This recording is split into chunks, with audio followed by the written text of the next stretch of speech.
Por ejemplo, como en el caso de la fotografía, que es un puente en construcción formado por vigas y losas, vigas de sección abierta que son prefabricadas en este caso y se completan in situ con una losa. O como este otro caso, este puente también de vigas y losa, este es un puente de Tucumán, en la autopista de circunvalación en el cruce con el ferrocarril, cerca del puente que va al aeropuerto, pero avanzando un poco más hacia el norte en la autopista de circunvalación.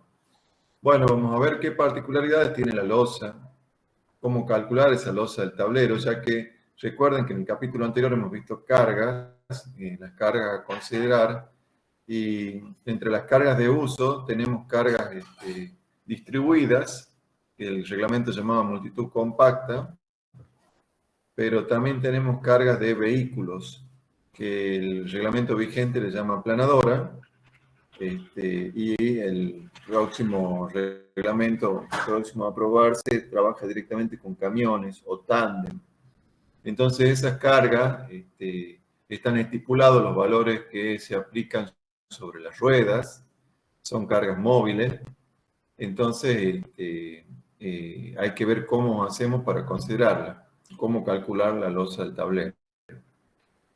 Bueno, para tener en cuenta el cálculo de la losa, deberíamos considerar la luz, la forma de apoyo y las cargas que intervienen.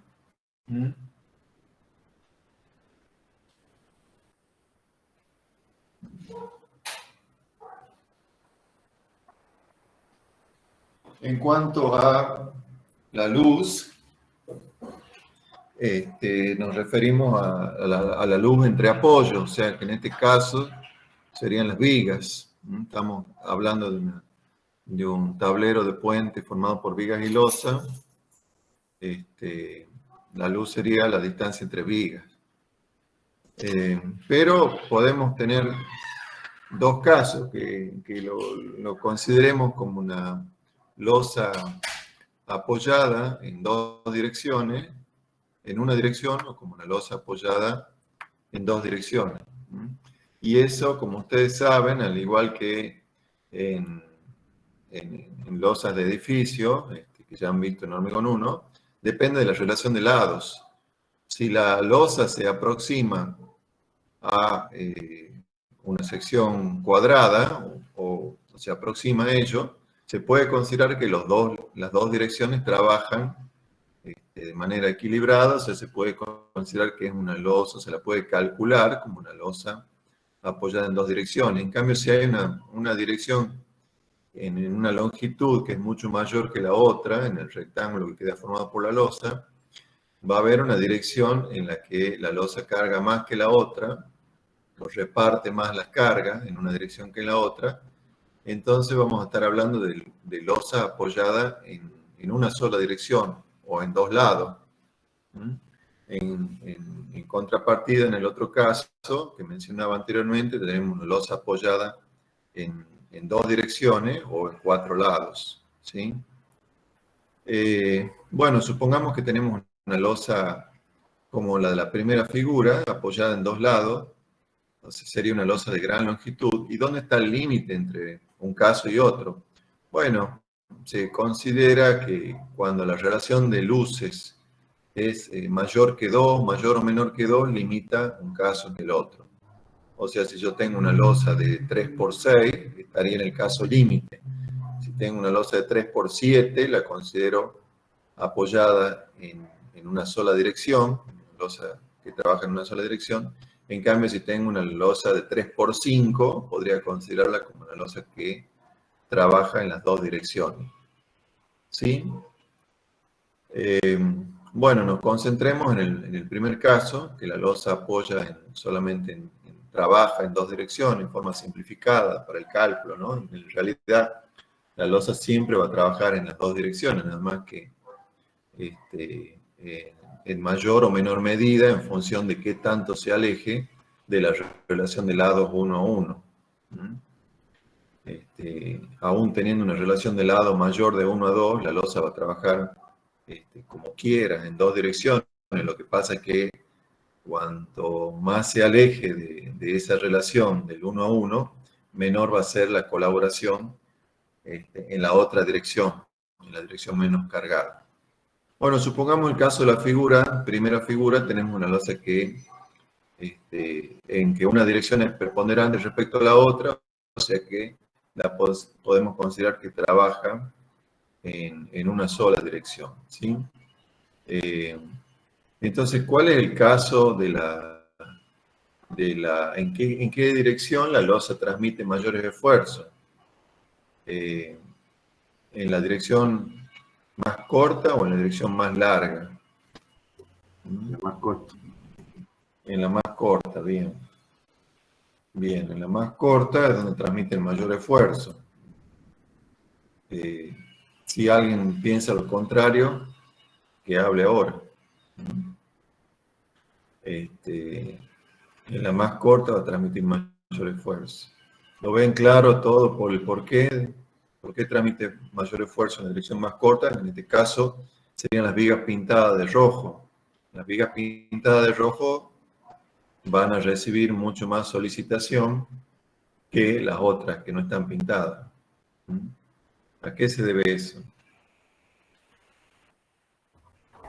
Sí, el radio de curvatura es menor, mayor sería ahí, en la de menor Claro, longitud. como si hacemos cumplir la condición que la flecha en el centro sea la misma, entonces, y nos imaginamos las dos deflexiones, la deflexión en la dirección corta y la deflexión en la dirección larga, entonces ahí nos vamos a dar cuenta que la deflexión en la dirección corta lleva a un cambio de curvatura mucho mayor y eso implica una mayor solicitación, mayores esfuerzos transmitidos, mayores momentos deflector que la dirección corta, que la dirección larga, perdón.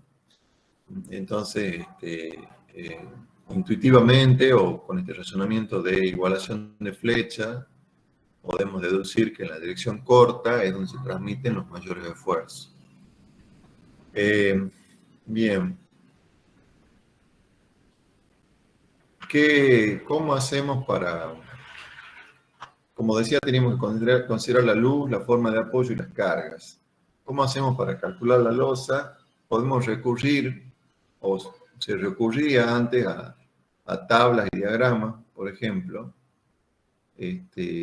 Actualmente estas tablas y diagramas que vamos a comentar ahora, estas tablas que vamos a comentar ahora, se siguen usando, pero para una etapa de predimensionado.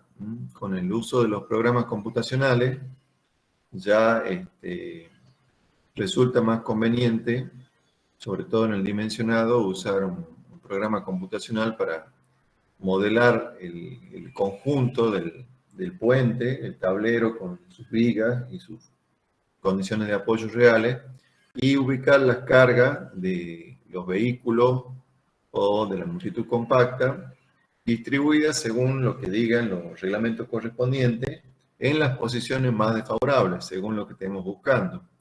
El máximo momento flector, el máximo esfuerzo de corte, o la máxima reacción, o lo que sea. Entonces veamos cómo se trabajaba casi exclusivamente antes de las computadoras y que ahora se lo puede seguir usando como predimensionado.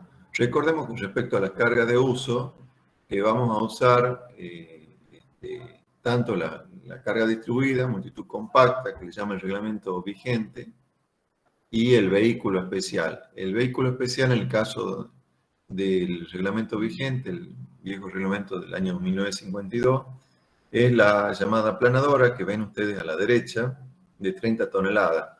Está basada, 30 toneladas es la mayor, ¿no? Recuerden que también hay una de 25 y una de 20. La geometría es la misma, lo que cambia es la distribución de carga entre las distintas ruedas. Esta aplanadora, este vehículo especial, está basado en una norma alemana, en una norma DIN, y sin embargo después los alemanes hicieron una reforma y utilizaron otro vehículo que está a la izquierda, que es un camión ya no de 2 ejes, sino de 3 ejes, y que puede tener 60 o 30 toneladas según el caso. Pero Argentina no siguió esa modificación, sino que sí permaneció usando la planadora original que se muestra en la imagen de la derecha. Como les decía, ahora en poco tiempo esto va a ser cambiado por el reglamento de puentes basado en normas norteamericanas, las AASHTO, que utilizan este camión que se muestra acá en la imagen. Las cargas son diferentes a las que usa la norma AASHTO original. Usa el camión o usa el tándem. El tándem es un carretón que lleva un par de ejes separados a una distancia estipulada por la norma, 1,20 por 1,80, y con cargas también conocidas. Bien, entonces, como ya les comenté en la clase pasada, según la norma que estemos aplicando, vamos a obtener diferentes momentos flectores. Si calculamos, por ejemplo, usamos los vehículos de distintas normas, los aplicamos sobre un puente, y intentamos calcular el momento flector en la estructura principal de las vigas, por ejemplo, obtendríamos valores diferentes como se muestra en esta figura. Este es un caso resuelto para un puente simplemente apoyado, de un ancho de calzada de 8,30 metros y sin vereda. Entonces acá hay una comparación entre las diferentes normas. En rojo vemos arriba de todo la Dirección Nacional de Vialidad del reglamento del 1952, o sea que para una determinada luz es uno de los reglamentos que mayor momento reflector entrega. O sea, al aplicar las cargas de la DIN o de la DNV o de la British Standard, que es la BS, obtenemos valores de momento flector sobre vigas mucho mayores que si aplicáramos las normas norteamericanas, que son las AASHTO, que están en azul, o la norma española, por ejemplo, que es la IAP, que está en verde. Bien, esto ya lo hemos comentado en la clase pasada, y esto es este mismo gráfico, pero con valores relativos a la DNV. O sea, si divido todas estas curvas en los valores que da la DNV, puedo obtener un diagrama comparativo donde muestro que para valores de luces menores de 26 metros más o menos, la British Standard y la DIN dan valores superiores a la DNV, y por encima de los 26 metros la DNV da los valores mayores a todas las otras normas. Bueno, entonces, respecto a las tablas que se pueden usar, sobre todo como predimensionado, podemos mencionar las tablas de Loser o Lesser, para losas trabajando en una dirección. Después hay otras para losas trabajando en dos direcciones, y hay otro tipo de tablas más. Lo que hizo Loser hace varias décadas es estudiar la influencia de ese vehículo especial llamado aplanadora, actuando sobre losas que trabajan en una dirección, de un tramo, ya sean de un tramo o continuas. Imaginemos que tenemos acá la aplanadora, que ven ustedes en la imagen de la derecha, con su geometría, y esa aplanadora se tiene que desplazar por un puente. Acá en línea roja están esquematizados lo que serían las posiciones de vigas. Entonces esa aplanadora, ese vehículo, se tiene que desplazar, y tenemos que ver cómo resolvemos el problema de qué momento flector ocasionaría esta carga móvil sobre esa losa. Entonces, el procedimiento que propone Loser es aproximado y considera solamente la influencia del rodillo delantero de la aplanadora para poder despreciar el efecto de la multitud, o sea, de la carga distribuida que debería colocar alrededor de la aplanadora, ¿no? Porque yo, ¿qué debería hacer? Según el reglamento, debería colocar una aplanadora por cada faja de circulación, o sea, una aplanadora cada 3 metros de ancho de puente, en la posición más desfavorable, y alrededor de esa aplanadora colocar la carga distribuida llamada multitud. Bueno, si yo estoy con un puente, según lo que dice Loser, si estoy con un puente en que la luz de la losa, o sea, la distancia entre las vigas, sea menor o igual que 3,40 metros, puedo considerar solamente el efecto que le produce a la losa, recuerden que estoy calculando la losa solamente, puedo considerar solamente el efecto del rodillo de mayor peso, que es el delantero. Recuerden que para la aplanadora de 30 toneladas, este rodillo pesa unas 13 toneladas y los otros dos rodillos 8 toneladas y media cada uno. Entonces el Loser dice, si tengo una losa con luz de la misma, apoyada en una sola dirección, y con la luz de la misma de 3,40 metros, puedo considerar solo el rodillo delantero y despreciar a los otros rodillos y despreciar a la longitud compacta. ¿Sí? Entonces, otra de las hipótesis de Loser es que supone que hay un empotramiento perfecto bilateral, o sea, en las dos direcciones, en coincidencia con las dos vigas, para la losa, para calcular los momentos de apoyo. Cuando está calculando el momento de apoyo de la losa, supone una situación de empotramiento perfecto. La situación real no es esta, la situación real es un empotramiento elástico, un valor que no es el del empotramiento perfecto, pero tampoco el de una losa simplemente apoyada. Y supone ese caso, entonces, empotramiento perfecto bilateral de la losa para los momentos de apoyo, y para calcular los momentos de tramo de la losa supone semi-empotramiento bajo la acción del rodillo. O sea que toma un valor intermedio para el momento de tramo entre considerarlo simplemente apoyado o considerarlo perfectamente empotrado. ¿Se entiende esta segunda hipótesis? Pueden preguntar si quieren. Bueno, la otra hipótesis Ingeniero, que sí, yo no entiendo cuando se lo considera semi-empotrado, lo que dijo.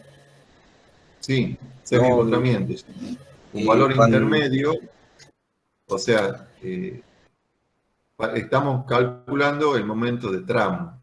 Entonces, supongamos que considero un caso en que la losa está perfectamente empotrada y obtengo un momento de tramo de 10, ¿sí?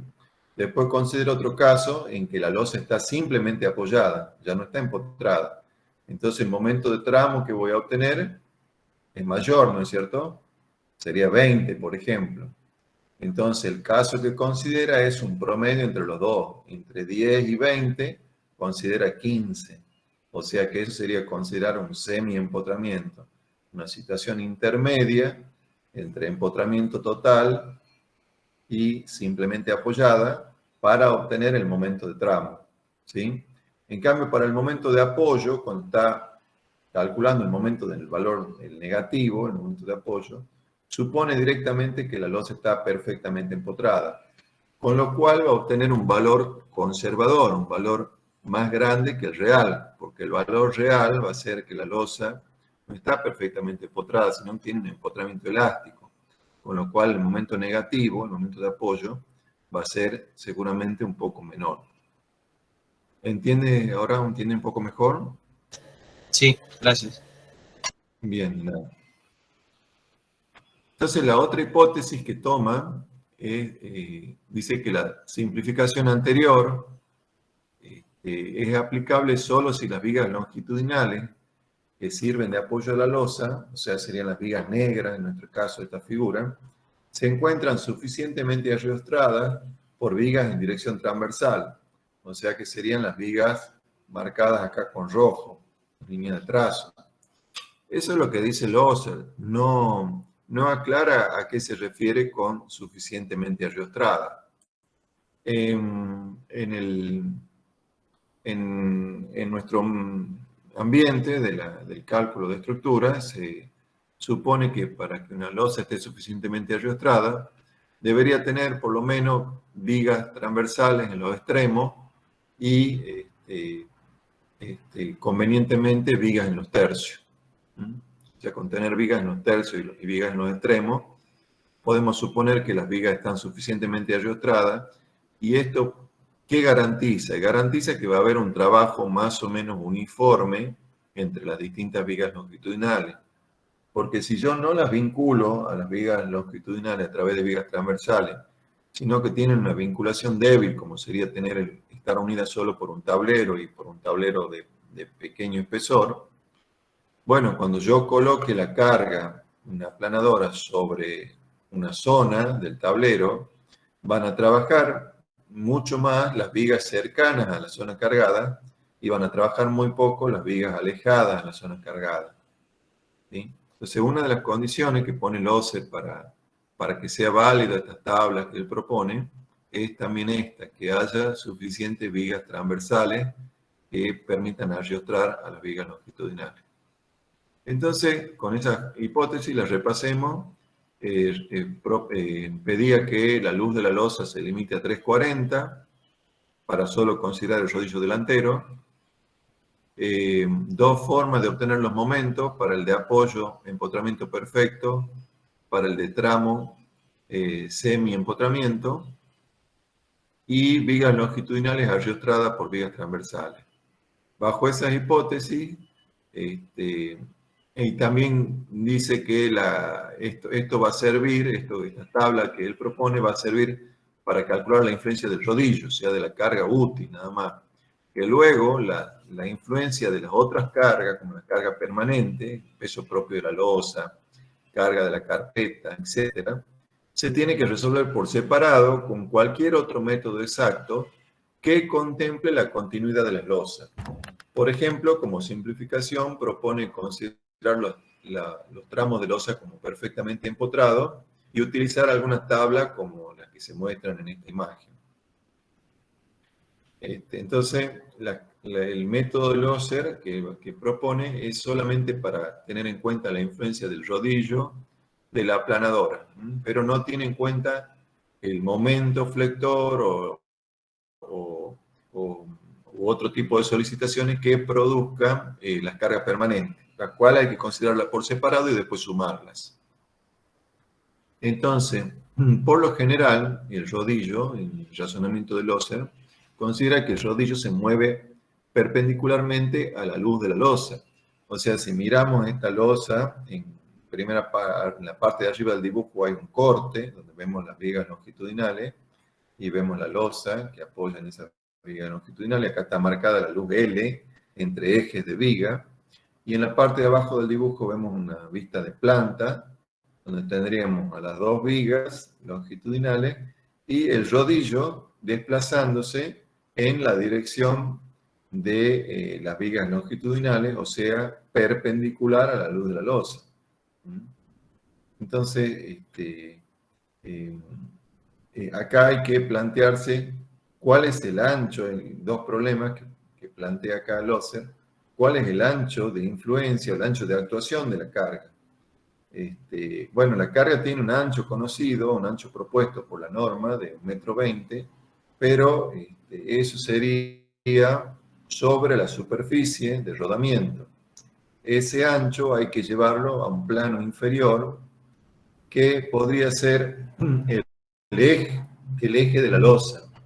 Entonces esa carga en realidad tiene un área de influencia mayor que la que uno puede considerar sobre la superficie. Habría que llevarlo hasta el centro de gravedad de la losa. Simplificadamente, Loser lo considera sobre la superficie superior, sobre la fibra superior de la losa. O sea que hace una expansión a 45 grados del ancho de carga sobre el espesor de la carpeta, que es ese, el espesor de la carpeta de rodamiento o carpeta de desgaste. Por eso considera, para el ancho T de influencia del rodillo, o ancho de actuación de la carga, un valor de 2 metros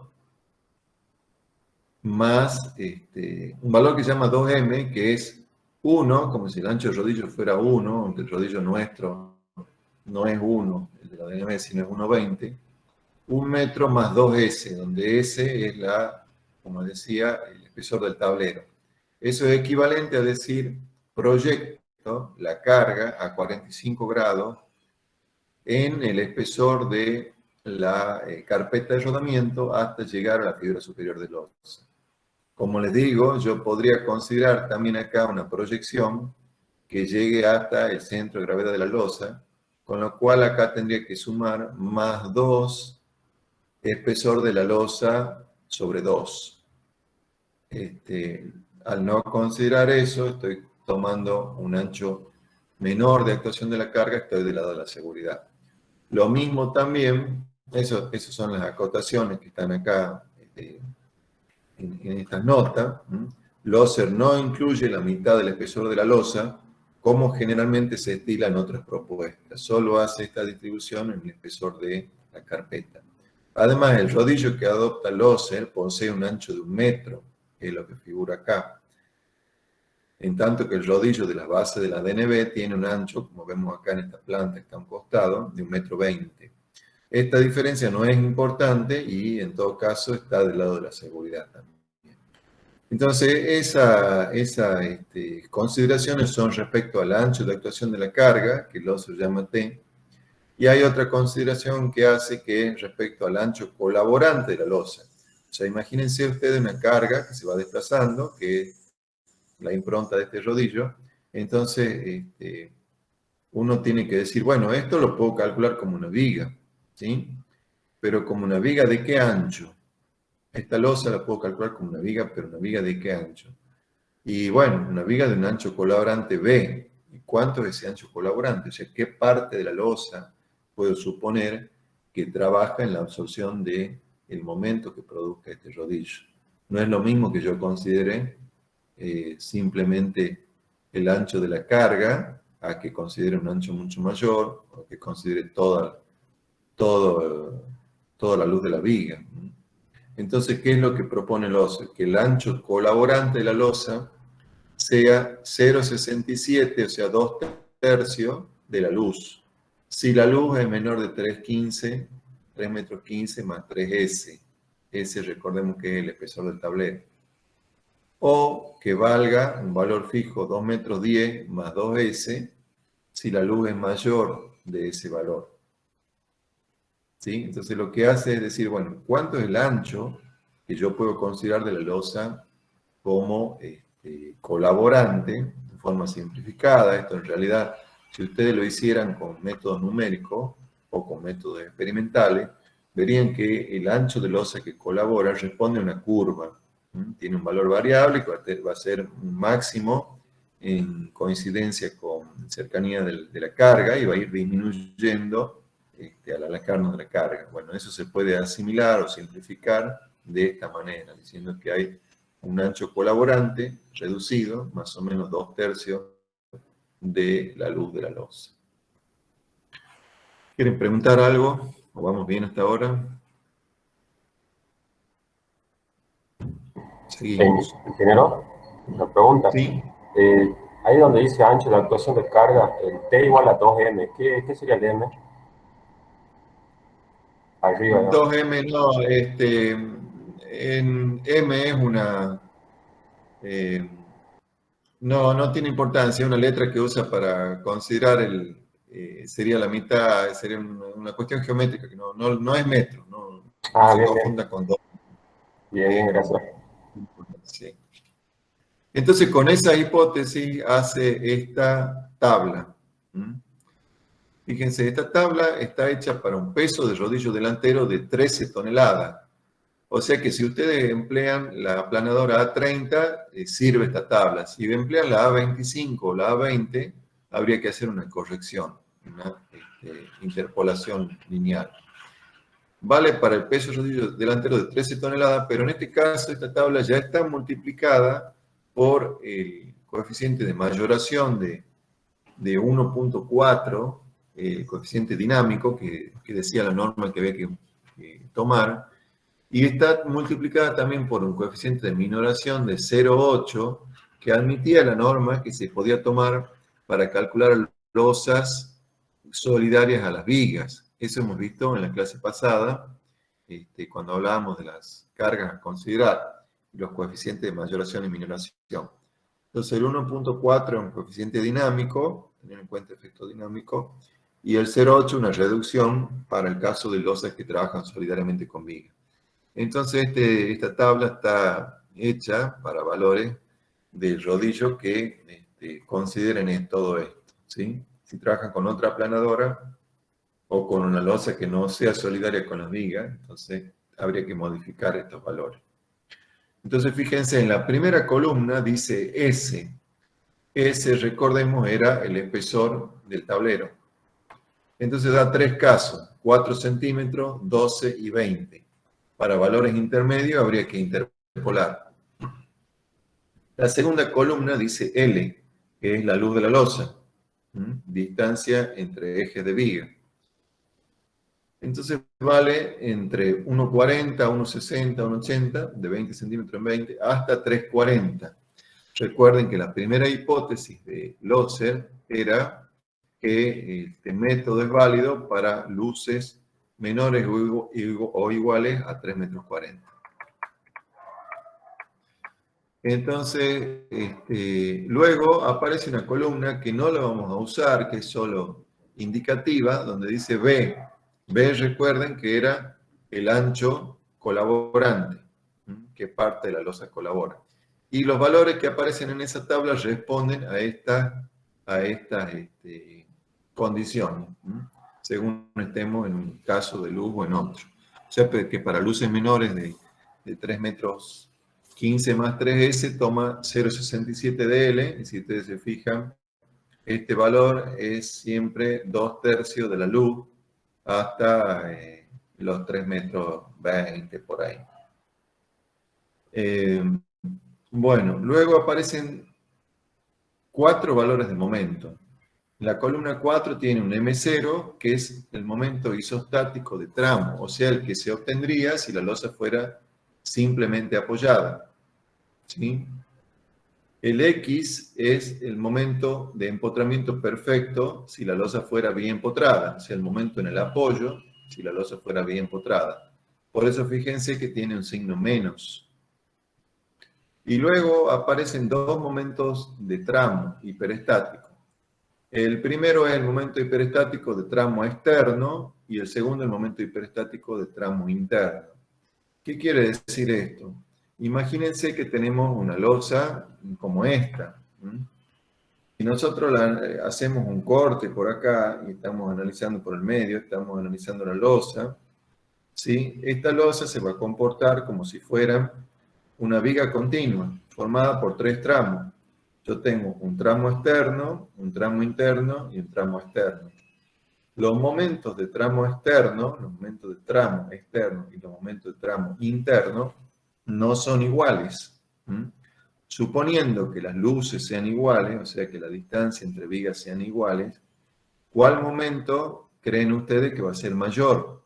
¿El momento de tramo externo o el momento de tramo interno? Esto ustedes ya lo saben en materias anteriores. ¿Cuál va a ser mayor? El interno, porque tiene una mayor franja de carga. El interno, ¿quién dice? María Victoria. Sí. El interno porque tiene una mayor franja de carga. ¿A qué se refiere con franja de carga? Porque dividimos las luces a la mitad y la mitad carga una viga y la otra mitad la otra, entonces las franjas del medio tienen 2 veces. Sí, sé lo que usted dice, pero eso sería si estoy calculando la reacción. Lo que yo no estoy pensando en el momento de la viga, estoy pensando en el momento de la losa. Yo hago un corte por la losa y esa losa se comporta como si fuera una viga de 3 tramos. 2 tramos externos y un tramo interno. Entonces no estoy pensando en la reacción sobre la viga, sino en el momento flector de losa, ¿sí? Que va a ser, voy a tener una parábola con un momento positivo, un negativo sobre la viga interna, otro momento positivo, otro negativo sobre la viga interna y otro momento positivo, y llegaría a cero teóricamente sobre la viga externa. Si ustedes recuerdan de estabilidad 1 o 2 o 3, la 3 donde ven sistemas hiperestáticos, si estudian vigas continuas, una de las formas de hacer el diagrama de momento flector es colgar los momentos, un método gráfico sería colgar los momentos isostáticos a partir de los hiperestáticos. Bueno, si hacen esto o plantean ecuaciones, van a ver que siempre, a igualdad de luces, los momentos de tramo externo son mayores que los momentos de tramo interno. A ver si lo puedo dibujar con... Si tengo algún programa para dibujar acá.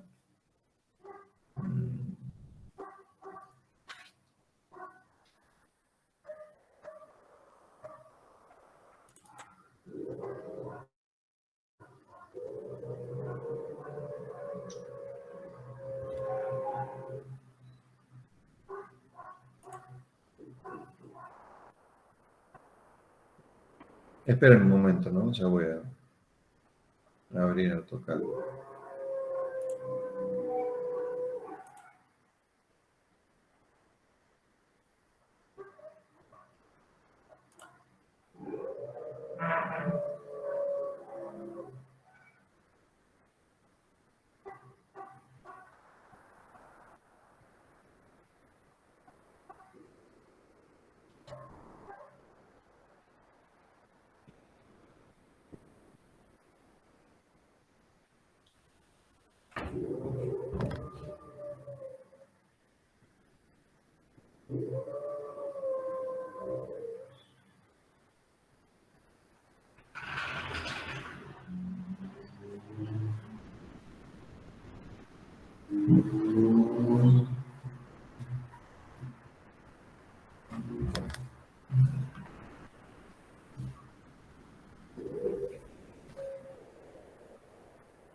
Bueno, supongamos que tenemos, ven ahí la viga, ¿no es cierto?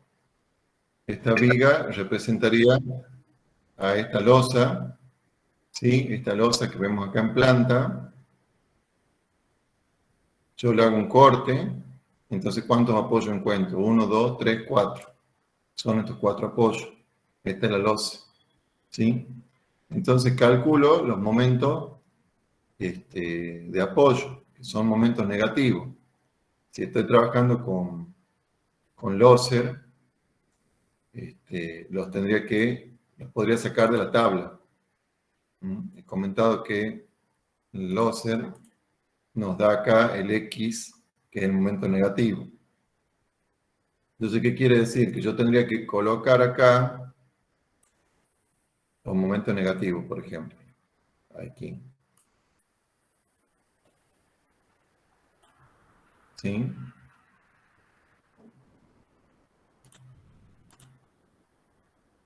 Entonces,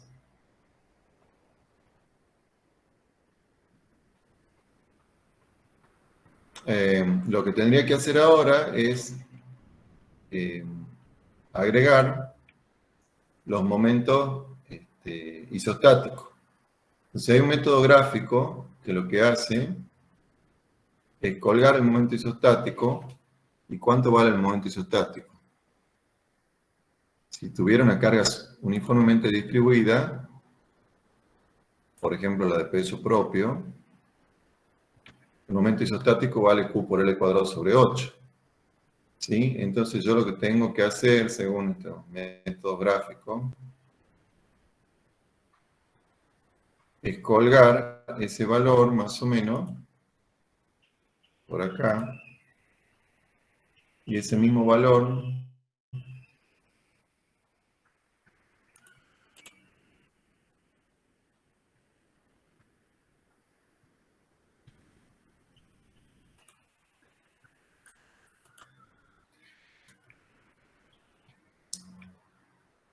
bueno, no soy bueno en AutoCAD, nunca me he dedicado.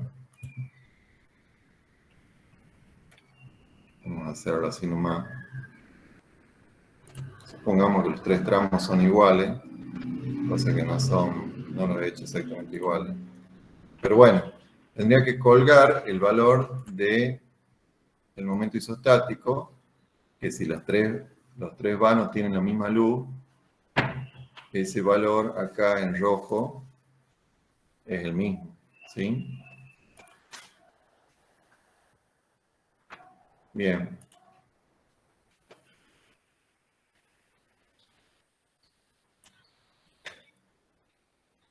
Entonces, a partir de eso, tendría que dibujar los momentos flectores, y trazar las curvas, la parábola de momento flector.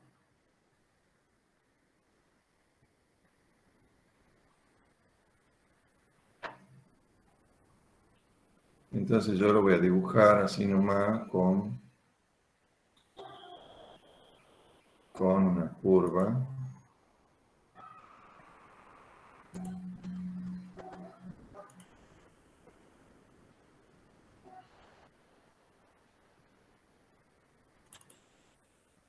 Bueno, voy a hacerlo, a ver.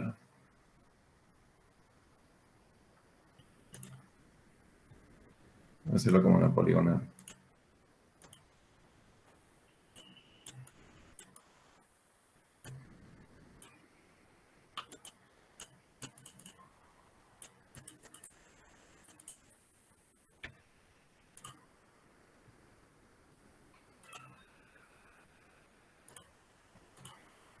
Bueno, algo así sería con mi mal dibujo, ¿no? Pero espero que entiendan la idea.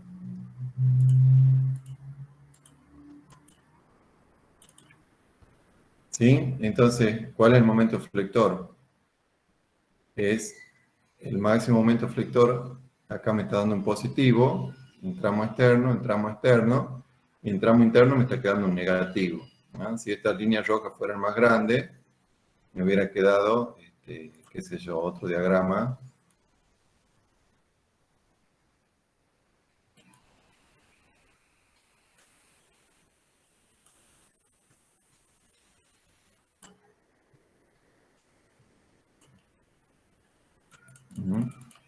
Bueno, pero si hacen este procedimiento, ustedes van a ver que siempre, o sea, lo que hago es colocar los momentos de apoyo, que son los hiperestáticos, unir los puntos. Acá tengo un momento nulo, podría ser que tenga un momento voladizo, tengo un momento negativo por voladizo.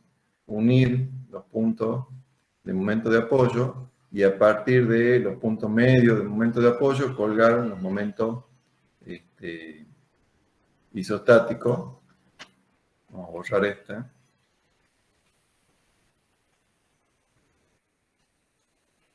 Colgar los isostáticos, entonces me quedaría el diagrama de momento, ¿sí? Entonces siempre voy a ver que si los tramos son iguales, los momentos externos son mayores que los internos de tramo.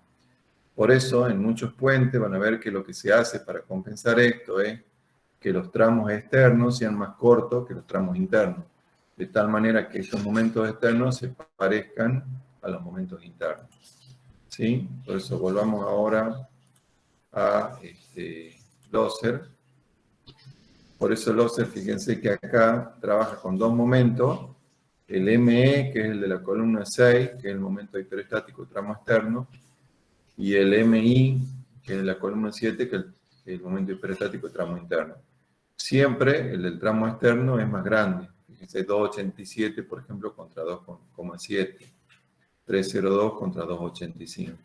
O sea que lo que me está dando acá, fíjense si repasamos, M0, X, ME y MI, en el ejemplo serían, el M0 serían los isostáticos, los valores que yo cuelgo acá, como si esto fuera una viga, una viga simplemente apoyada, viga independiente. Luego me da el valor de X, que son los momentos de apoyo, los momentos negativos, son estos dos. Y luego me da el momento hiperestático de tramo externo, que se llama ME, que es la columna 6. O sea que acá serían estos valores, este valor resultante, hiperestático de tramo externo, S y S.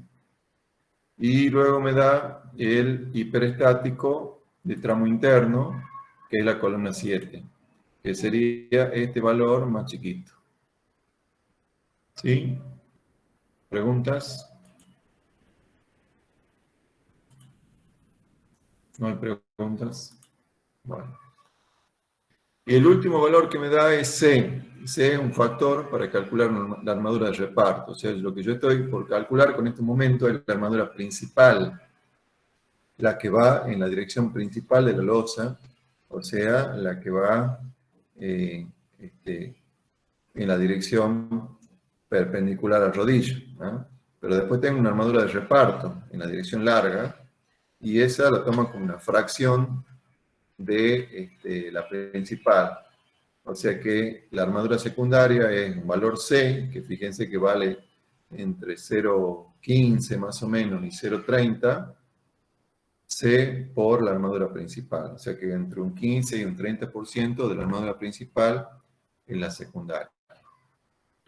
Los momentos finales para el dimensionado van a salir de sumar los aportes de las cargas del rodillo, que es lo que Loser ha considerado en esta tabla, más los debidos a cargas permanentes, que eran lo que decía Loser que había que calcularlo con otro método, cualquier otro método exacto que contemple la continuidad de las losas. Entonces, recuerden siempre que las tablas de Loser son solamente para el caso de la carga móvil, la carga del rodillo, que es la más desfavorable entre las distintas opciones que hay. Otra opción sería calcular solo con la carga de multitud compacta o carga distribuida, pero vamos a obtener un valor menor de momento.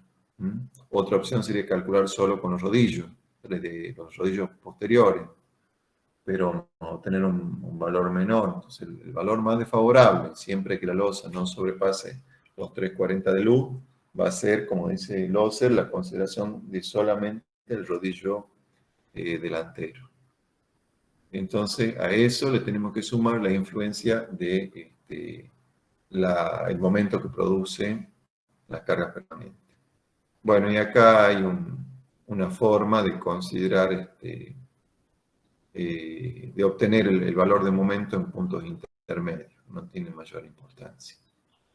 En realidad a nosotros nos va a interesar obtener el momento en los apoyos y en el tramo, y con eso ya dimensionamos y no necesitamos mucho más, y sobre todo teniendo en cuenta que el método de Loser es un método de predimensionado. Esto era en cuanto a el método de Loser para losas trabajando en una dirección, y ahora vamos a hacer un comentario respecto al procedimiento de Loser para losas cruzadas, trabajando en dos direcciones. Este método tiene otras hipótesis parecidas a las anteriores, pero no iguales, y es un método aproximado para losas cruzadas o que trabajan en dos direcciones vinculadas a vigas en los 4 lados. Siempre tiene que haber vigas en los 4 bordes, y es aplicable para losas cuyas dimensiones, ya sea la luz mayor o la luz menor, no superen los 5 metros. Las luces no tienen que ser mayores de 5 metros. Las hipótesis aceptadas por Loser son, ahora considera empotramiento perfecto para el cálculo de los momentos de tramo y de apoyo en los 4 lados bajo carga permanente. Empotramiento perfecto para el cálculo de los momentos de apoyo en los 4 lados para la carga móvil. Semi-empotramiento para el momento de tramo bajo carga móvil. Fíjense, repasemos. Empotramiento perfecto, tanto para calcular momento de tramo y de apoyo para carga permanente, como para calcular momento de apoyo en carga móvil. Esto se parece un poco a la hipótesis a la segunda hipótesis del método anterior. Pero cuando calcula el momento de tramo bajo la acción de carga móvil, considera semi-empotramiento. Cosa que también hacía algo parecido en el método anterior. Entonces, hay una diferencia en cuanto a cómo considerar la situación de borde para, de alguna manera, colocarse en el caso más desfavorable. Empotramiento perfecto en un caso, semi-empotramiento en otro. Y toma un espesor de carpeta uniforme y único de 15 centímetros, lo cual es quizá un poquito grande para lo que se usa ahora. Usar un espesor de carpeta promedio de 7 a 10 centímetros sería bueno, pero bueno, él toma un poco más. En cuanto a los rodillos, considera que el rodillo delantero se puede asimilar a 4 cargas con separación conocida, y que las ruedas traseras se pueden asimilar a otras 4 cargas con una separación conocida. Y lo que va a hacer es un cálculo con solamente el rodillo delantero por un lado y con solamente las ruedas traseras por otro lado, y quedarse con la situación más desfavorable. Reemplaza esta carga de los rodillos, que están distribuidas en una cierta superficie, por 4 cargas puntuales para un rodillo delantero o por 4 cargas puntuales para el rodillo trasero. Al igual que en el caso de losas que trabajan en una sola dirección, dice que los momentos flectores debido a cargas permanentes tienen que calcularse con otros métodos. Pueden usarse ayudas de cálculo conocidas, como por ejemplo las tablas de Marcus. Y para los momentos debido a la carga de la aplanadora, utiliza en forma aproximada el procedimiento de Marcus, válido para cargas permanentes. Fíjense en qué se basa esto. Trabaja con las 4 cargas concentradas, como hemos dicho anteriormente, con las 4 cargas concentradas, que en la figura serían, lo que hace es distribuir o descomponer el problema, mejor dicho. El problema que es un problema superficial, de una carga que actúan en un plano, lo descompone en 2 problemas lineales, como si esta losa fuera equivalente a trabajar con 2 vigas, una en el sentido X y una en el sentido Y. Entonces supone que parte de esa carga P era la carga total de un grupo de rodillos, de un rodillo delantero o de las ruedas traseras. Esa carga se distribuye una parte en la dirección X, P sub X, y otra parte en la dirección Y, P sub Y. ¿Sí? Se considera que la carga real, una parte se va a distribuir en una dirección, otra parte en otra dirección, tal que la suma de las 2 partes dé igual a la carga total. Y hace cumplir, y esta es la hipótesis de compatibilidad, de desplazamiento, que la flecha en el centro del tramo es la misma para una dirección y otra. O sea, plantea cómo se obtendría la flecha para un sistema de cargas como el de la figura en dirección X. Esto lo saca de una tabla, un 48avo de P sub X por A sub X, que es esta posición de la carga, por 3LX, donde LX es la luz en la dirección X, al cuadrado, menos 4A sub X. Todo esto está sacado de una tabla de Marcus. ¿Sí? Acá aparece 0,5 de X, donde X es el momento de empotramiento, la mitad del momento de empotramiento, etc. Acá aparece el módulo de elasticidad de la losa, D, que es el espesor, y LI, la luz en la otra dirección. Esto sería calcular la flecha, que acá se muestra como Fx, en la dirección X. Y hacer lo mismo para la flecha en la dirección Y.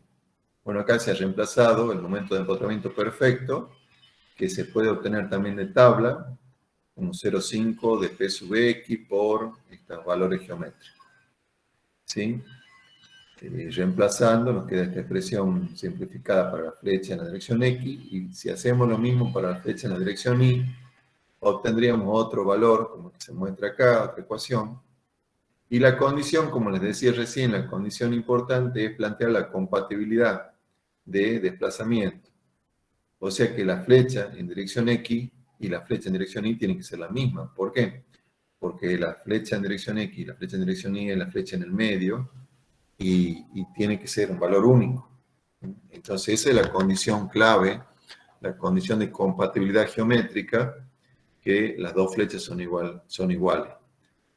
Entonces, a partir de eso y de que la suma de las dos cargas, P sub X más P sub Y es igual a P, se puede trabajar acá algebraicamente y resolver el problema.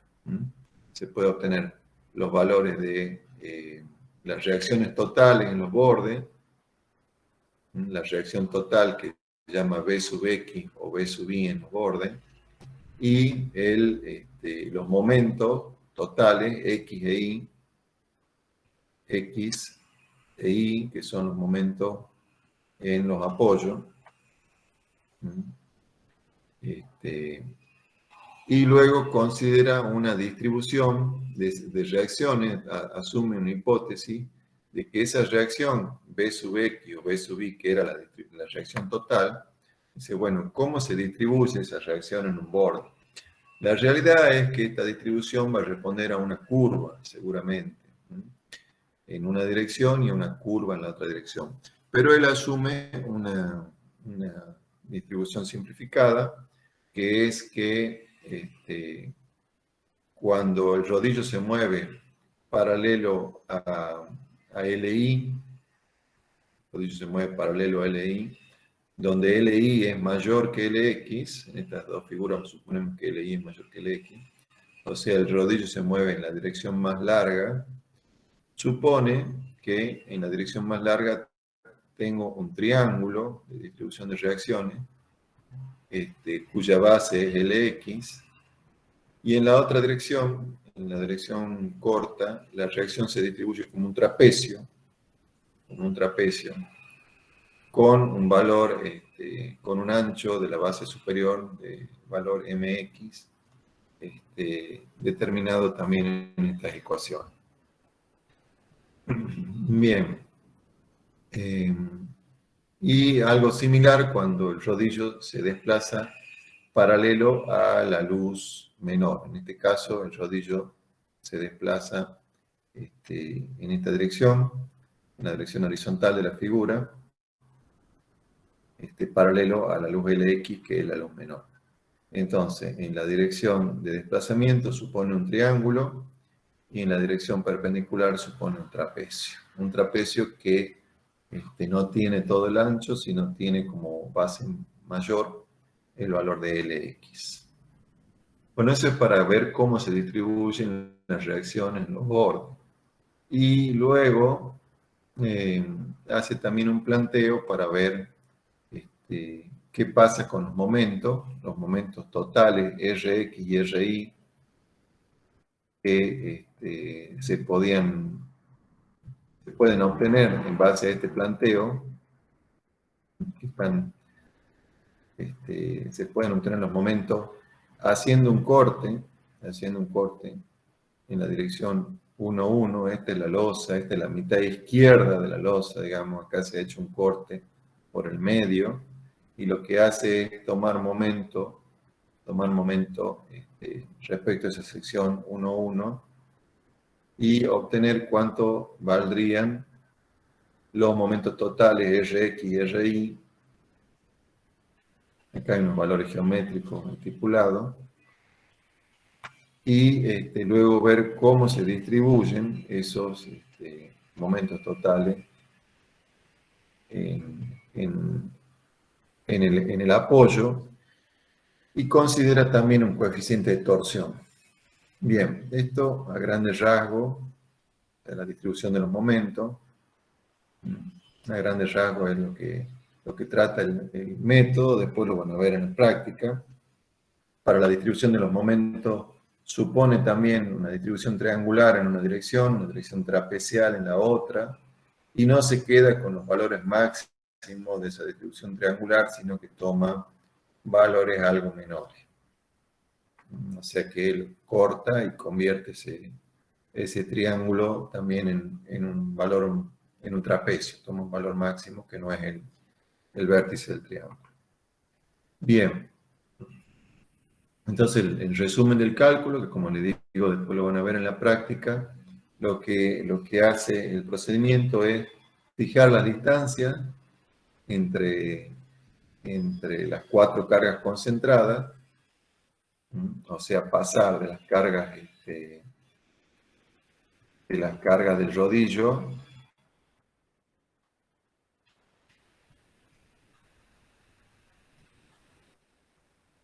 de las cargas reales del rodillo a 4 cargas concentradas para un rodillo, 4 cargas para el otro, separada un valor 0,20 por 0,65 o 0,20 por 1,60. ¿Sí? Eso,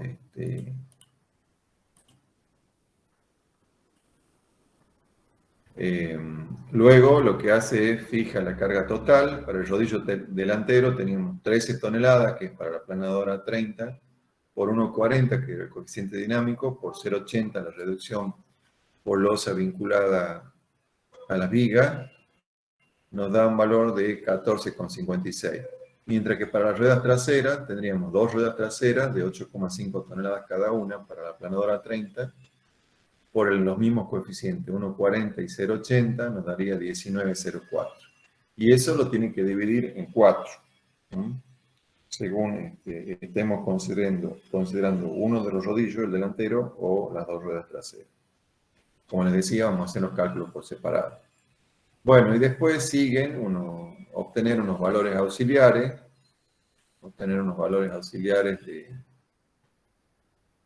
que van a servir para el cálculo, que son A sub X, A sub I, MX y MI, y este valor auxiliar beta, y con ello se va a poder obtener una reacción total, B sub X o B sub I, unos momentos de empotramiento totales en los bordes, X o Y, y unas distancias auxiliares, según el rodillo se desplace en una dirección o en la otra, para después obtener los momentos de tramo para semi-empotramiento, evaluar un coeficiente de torsión y obtener unos momentos de dimensionado simplificado, tanto para tramo como para apoyo.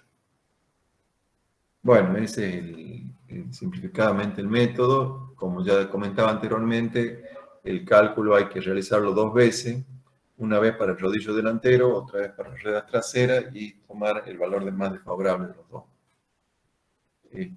También les comentaba antes que los momentos de carga permanente pueden determinarse mediante algunas otras tablas, suponiendo empotramiento perfecto en los 4 bordes, tanto para momentos de tramo como de apoyo. Dado que las distribuciones de momento tienden a valores menores en los extremos, se aconseja disminuir las armaduras en las zonas de borde, aumentando la separación entre barras, por ejemplo, un 33%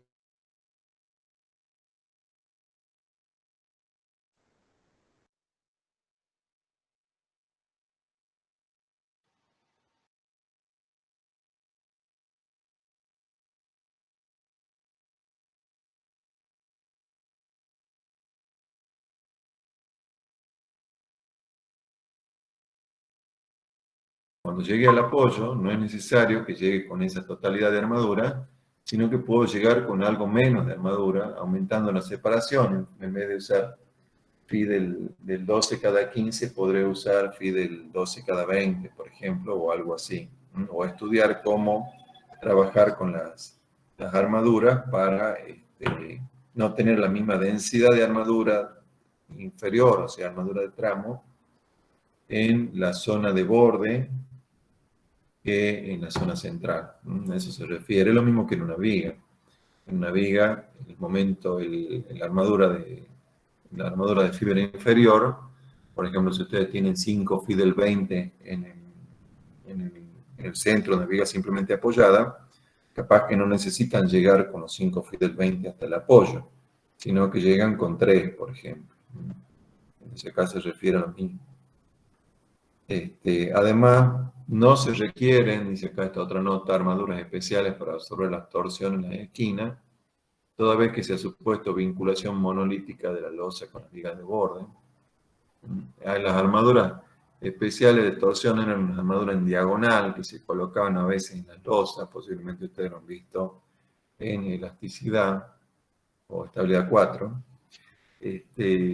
Unas armaduras en diagonal, un emparrillado en diagonal que se colocaban en la esquina de la losa. Bueno, en este caso, por tratarse de vinculación monolítica de losa con viga, no es necesario armaduras especiales de torsión. Y el método, como decía al principio, entre las hipótesis está limitado a luces menores a 5 metros, ya que para luces mayores la importancia de la sobrecarga de multitud no puede despreciarse. Habría que considerar no solo la planadora, sino la multitud que se coloca alrededor. Si tenemos una losa, por ejemplo, de 6 metros de luz, de 7 metros de luz. Y además pueden existir otras posiciones de carga concentrada distintas a la considerada por losa que conduzcan a momentos más desfavorables.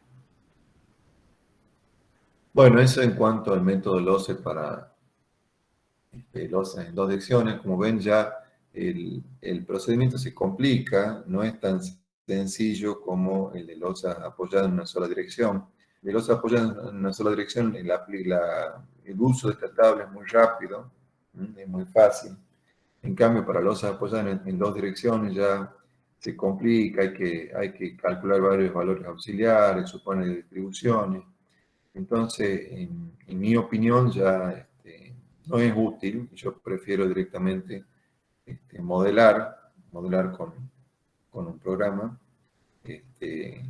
O, en todo caso, otra opción sería, a pesar de tener una losa armada en 2 direcciones, hacer un primer tanteo como si la losa fuera armada en una sola dirección, para obtener más o menos unas armaduras, reducirlas un poco, considerar armadura en la otra dirección más o menos proporcional o en función de sus luces, y tener un primer tanteo. Y luego, cuando uno quiere hacer un cálculo más preciso, ya hacerlo con un modelo numérico, con un programa, y obtener los valores en el momento más cercano a la realidad.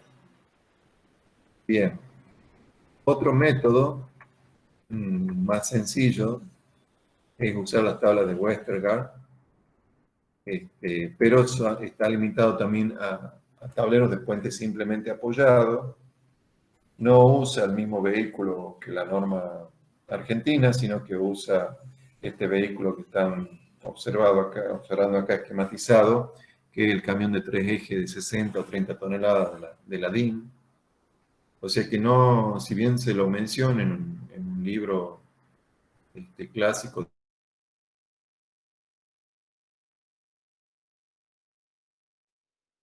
la tabla de Westergaard y San Martín no resultan muy útiles porque no usan el mismo vehículo. Pero bueno, ¿en qué se basan?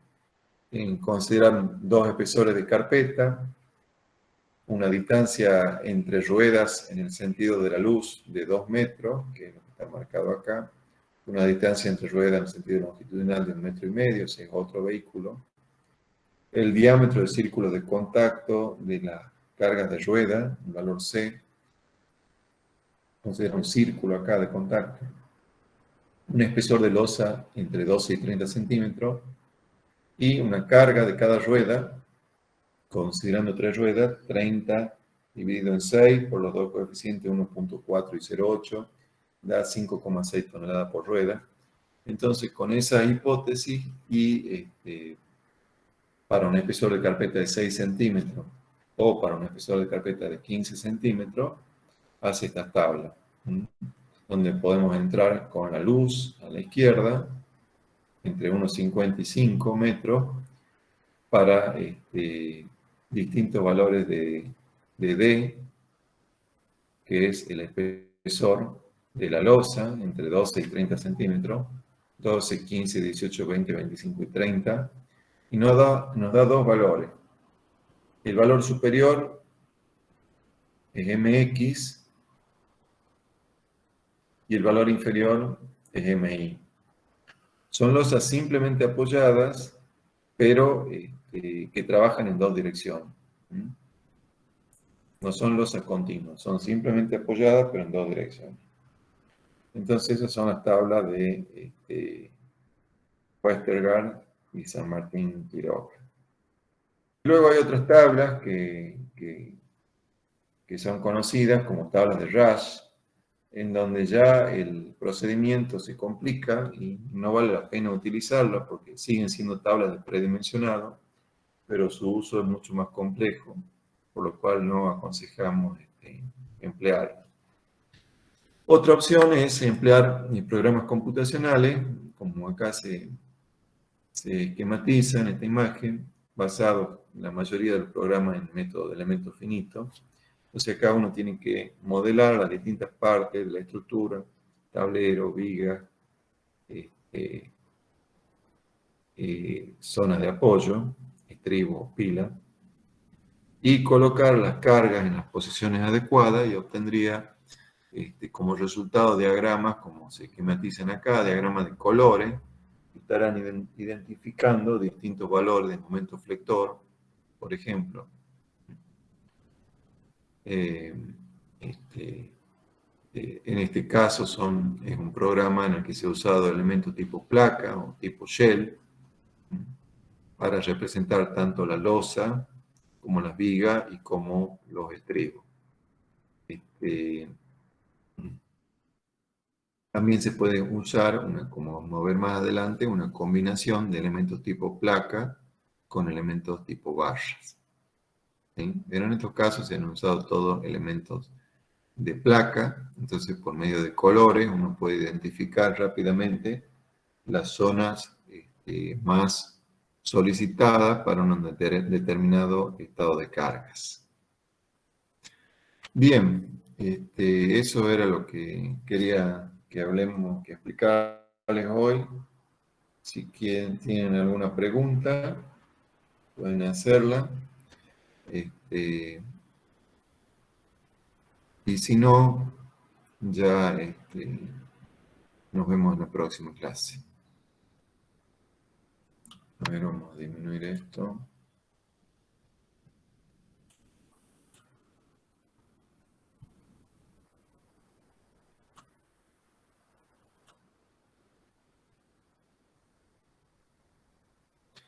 Bueno, ¿algún comentario, alguna pregunta sobre este tema o sobre otros temas sobre la Ingeniero, asignatura? ¿Sí? ¿puedo hacer una consulta? ¿La ingeniera Daciano y el ingeniero Casen dan consulta para el TP? Además de las clases normalmente. Sí, tienen que enviarle un mail y quedar de acuerdo en el horario de consulta. ¿Sí? Bien, gracias. De nada. ¿Alguna otra pregunta? Déjame presentar. Bueno, entonces nos vemos en la próxima. Recuerden tratar de ver ese video, esa presentación.